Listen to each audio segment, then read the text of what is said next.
शुभ 24 news channel अब रफ्तार media पर राजस्थान का उभरता हुआ सैटेलाइट चैनल शुभ 24 न्यूज राजस्थान की राजनीति और आम जनता से सीधा संवाद और सरोकार निभाता, आपकी आवाज को मुखरता से उठाता शुभ 24 न्यूज चैनल और अपनी तेज तर्रार रिपोर्टिंग दिखाने का सुनहरा अवसर। तो आइए हमसे जुड़ें आज ही, मौका है अपनी बुलंद आवाज को स्क्रीन पर लाने का। तो देर किस बात की, अभी सेंड कीजिए अपना CV। गांव, ढाणी और शहर, जनता के मुद्दे, राजनीति, खेल जगत, क्राइम, चुनावी चौपाल आदि उठाएं जनता की आवाज। सभी नौजवानों से लेकर यूट्यूबर तक को सभी के लिए मौका है। आएं और हमारे साथ जुड़ें और आने वाले विधानसभा चुनाव में दिखाएं अपनी रिपोर्टिंग का जलवा। शुभ 24 न्यूज चैनल राजस्थान पर। Contact number 7877971692।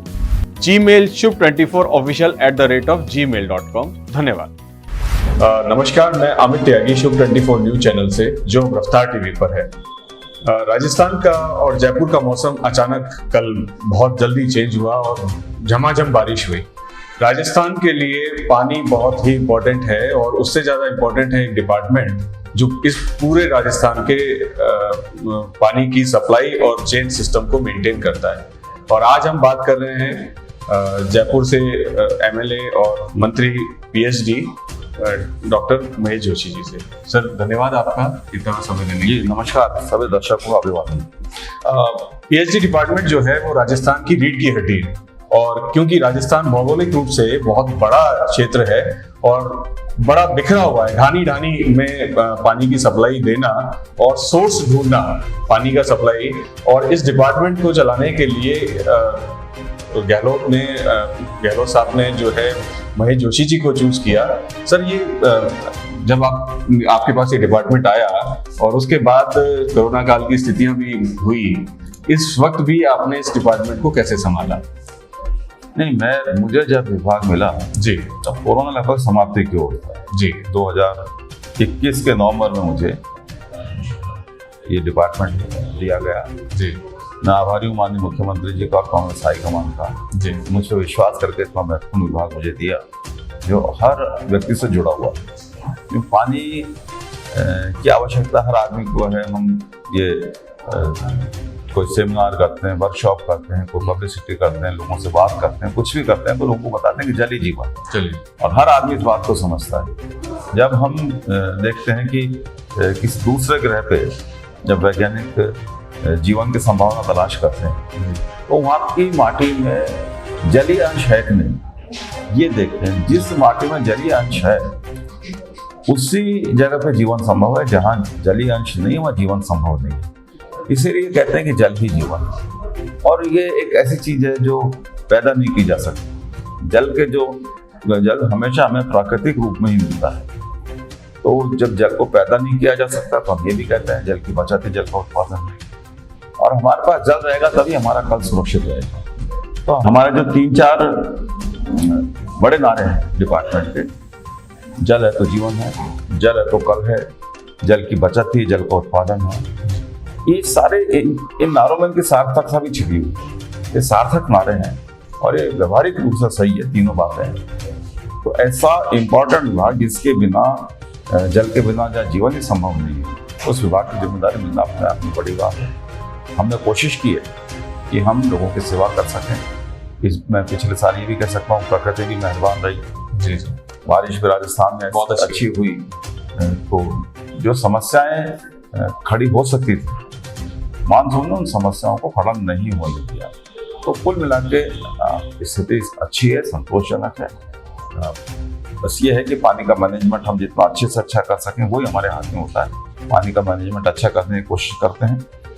यदा कदा जहाँ बिल्कुल ही कुछ इलाके ऐसे हैं जो जलीय रूप से बहुत ज़्यादा क्रिटिकल है, जैसे अलवर भी है, दौसा भी है, पाली भी है।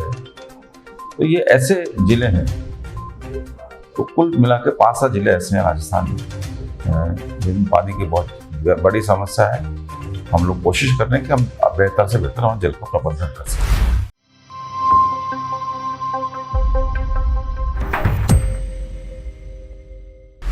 सर, अगर भारत की बात की जाए तो सबसे बड़ा स्टेट आपके पास है, यानी कि पानी की जो अलग अलग जगह पे पानी की सप्लाई होने का, क्योंकि हमारे राजस्थान में दूरियां बहुत हैं, ढानी दूरियां बहुत हैं, सोर्स बहुत कम है।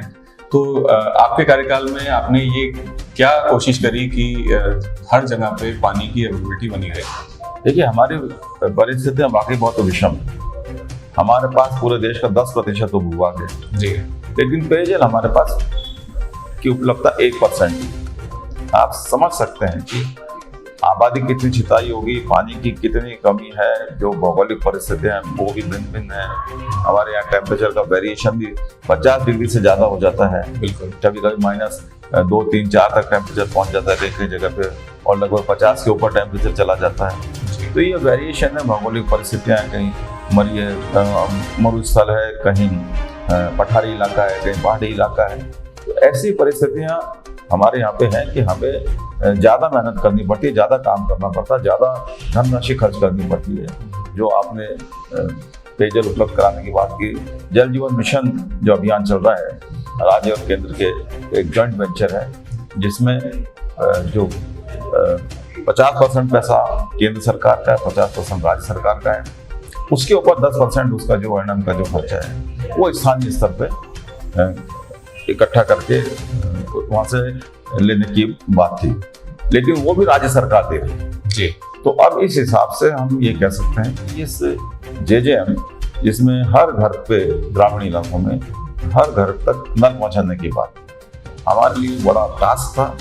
हम इसको पूरा करने की कोशिश कर रहे हैं, हमने काफ़ी काम किया है, लेकिन जैसे मैंने कहा कि भौगोलिक परिस्थितियाँ भिन्न हैं और हमको काम करने में तकलीफ हो रही है। खर्चा भी हमारा इतना ज़्यादा आ रहा है, कहीं पे 5,000, 7,000, 10,000, 12,000, 15,000 मैक्सिमम किसी राज्य में, राजस्थान को छोड़ दे तो कोई एक आध राज्य की तो मैं नहीं कहता, अन्यथा 30,000 रुपये से प्रति कनेक्शन से ज़्यादा एवरेज खर्चा किसी राज्य का नहीं आ रहा, और हमारे यहाँ 70,000 रुपये से अधिक का एवरेज खर्चा एक कनेक्शन का आ रहा है। पैसा ज़्यादा, परिस्थितियाँ हमारे यहाँ विषम। तो आप ये सोच सकते हैं कि काम करने में बहुत तकलीफ होती है, वो काम करने में बहुत मुश्किलों का सामना करना पड़ता है, फिर भी हमारा विभाग पूरी मुस्तैदी के साथ काम करने की कोशिश कर रहा है।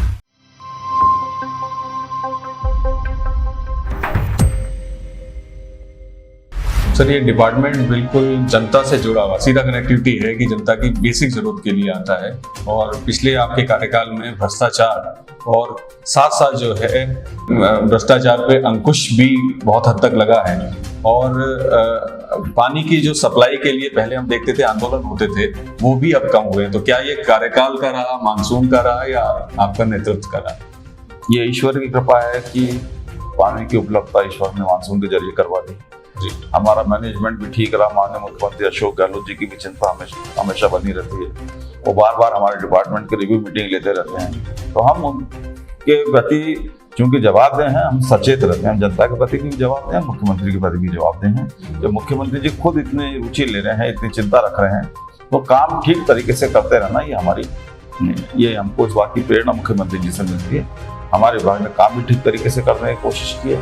भ्रष्टाचार के बारे में ये कह सकता हूँ, भ्रष्टाचार पर पूरी तरीके से अंकुश लगाना तो पता नहीं कब संभव हो पाएगा, लेकिन हमने भ्रष्टाचार पर अंकुश लगाने की कोशिश की है। पहले भी मुझसे पहले जो मंत्री थे उन्होंने भी कोशिश की।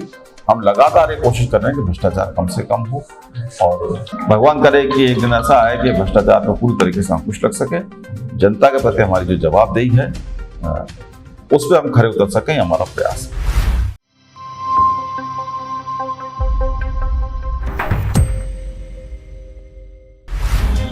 जोशी जी, एक चीज और आपसे पूछना चाहेंगे कि मुख्यमंत्री कह रहे हैं कि सरकार जो है वो रिपीट होगी, आप क्या कहना चाहेंगे इसमें? निश्चित रूप से रिपीट होगी। जितने काम किए हैं मुख्यमंत्री जी ने, सरकार ने, ऐसा कोई क्षेत्र नहीं है, ऐसा कोई वर्ग नहीं है जिसको लाभ देने की, राहत देने की कोशिश नहीं की।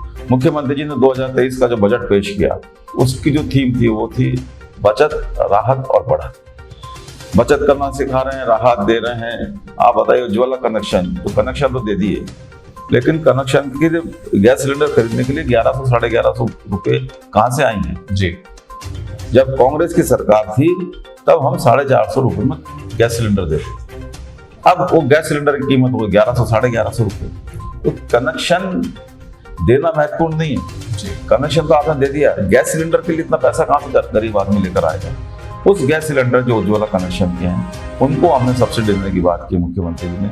ये जो 500 रुपये में गैस सिलेंडर पड़ेगा, एक उचित सी कीमत लगती है, तो ये राहत भी है, बचत करना सिखा रहे हैं, बचत हो रही है इससे और बढ़त हो रही है, लगातार विकास के काम हो रहे हैं।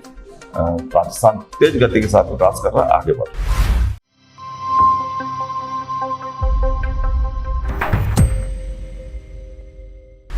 सर, ओपीएस ओल्ड पेंशन जो है स्कीम है, उसके बारे में जो है लागू करने के लिए आप लोग ये चाहते हैं कि वो लागू हो और केंद्र सरकार उसमें बार बार कहीं ना कहीं अड़ंगा लगा देती है, तो ये भी एक बेसिक मुद्दा होगा। देखिए, हमने तो ओपीएस लागू कर दी जी।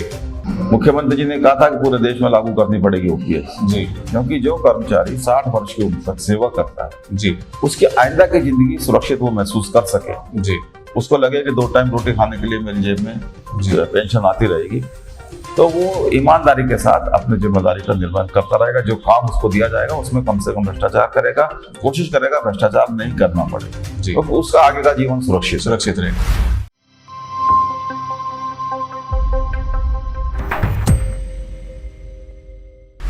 मैं निजी तौर पे इस ओपीएस के लिए रक्षा मंत्री जी से आज मेरी पहली मुलाकात है।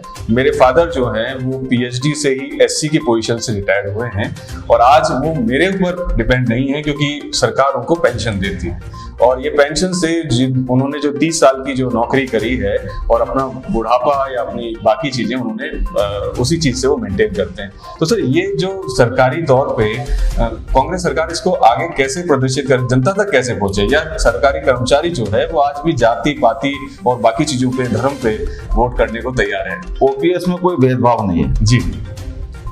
ओपीएस सब पे समान रूप से लागू है। जो राज्य सरकारी कर्मचारी हैं जी, उन सब पे समान रूप से लागू है। हर एक आदमी को पता है कि ओपीएस देन सिर्फ अशोक गहलोत जी की है जी। अशोक गहलोत जी की सरकार रिपीट होती है तो ओपीएस चालू रहेगी, अन्यथा जो अभी आपने भी जिक्र किया केंद्र सरकार बार बार इसमें रोड़े अटका रही है जी। अगर भगवान ना करे कोई ऐसी परिस्थिति आ गई, किसी और के हाथ में सत्ता आ जाती है, तो ओपीएस चालू नहीं रह पाएगी जी। इस बात को आप अच्छे से मान लीजिए। सिर्फ ओपीएस ही नहीं, बहुत सारी योजनाएं, इंदिरा रसोई योजना है, ये उज्ज्वला कनेक्शन वाली योजना है, या जो चिरंजीवी स्वास्थ्य बीमा योजना है, ये योजनाएं ये अगर कोई सरकार भगवान ना करे कोई बदलाव आ जाए जी, तो इन सारी योजनाओं को वो ध्वस्त कर देगी। इस बार जैसा कि हमने 2013 में केदारनाथ त्रासदी हुई जी जी, उसमें जो पैकेज हमने वहाँ जो लोग जिनका जो काल कल्पित हो गए थे वहाँ उस त्रासदी में, उनके लिए जो पैकेज बनाया था उस पैकेज को आके दूसरी सरकार जो आई वसुंधरा जी भारतीय जनता पार्टी की, जो अपने आप को धर्म के ठेकेदार कहती है, उन्होंने उन पैकेज को ध्वस्त कर दिया, उन पैकेज को बंद कर दिया। इसलिए मैं कहना चाहता हूं आपके माध्यम से कि ये जो योजनाएं बनी हैं, जो लोगों को राहत दे रही हैं, लोगों को खुशी दे रही हैं, लोगों का जीवन सुरक्षित रख रही हैं, जैसे राइट टू लिव जिसकी बात मुख्यमंत्री जी करते हैं, ये सारी योजनाएं हैं राइट टू लिव का अधिकार भी अघोषित रूप से या परोक्ष रूप से दे रही है। मैं मानता हूँ ये योजनाएं चालू रखने के लिए, लोगों को लाभ कराने के लिए मुख्यमंत्री जी ने जो बात कही है, आम जनता उसको स्वीकार करेगी और फिर से कांग्रेस की सरकार 2023 दिसंबर में राजस्थान में रिपीट।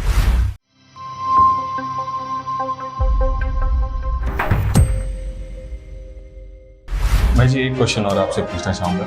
निजी तौर पे आपका वफादारी जो अपनी पार्टी के प्रति, अपने मुखिया के प्रति होने की वजह से आपको बार बार टारगेट किया जाता है, निजी तौर पे भी। टैनी अगर कहीं उनके बेटे खुले तौर पे अगर किसी की हत्या कर देते हैं तो वो इतनी मायने नहीं रहता। ब्रजभूषण जी जो हैं वो पहलवानों पे कुछ आरोप लगाते हैं तो रहता है। आप कभी कभी इस बात पे दुखी भी होते हैं कि निजी तौर पे बार बार टारगेट किया जाता है? मैंने एक बात हमेशा कही जी, मैं सत्य पे चलने वाला हूँ, कोई बात हो मैं सत्य का मार्ग नहीं छोड़ने वाला। दूसरी बात मैं हमेशा कहता हूँ कानून अपना काम करेगा, कानून के किसी भी मामले में दखलंदाजी नहीं करता जी। जब मैं कानून मानने वाला आदमी हूँ, कानून दखलंदाजी नहीं करता, सच पे चलने वाला आदमी हूँ, तो मैं मानता हूँ कि ईश्वर मेरे साथ है और मैं किसी भी तरीके से मुझ पे मुझे टारगेट किया जाए नहीं किया जाए, ये जो करने वाले हैं उनको सोचना करें कि नहीं करें, लेकिन मैं अपने मार्ग पे लगातार चलता रहूंगा, ये मेरा दृढ़ विश्वास है, संकल्प।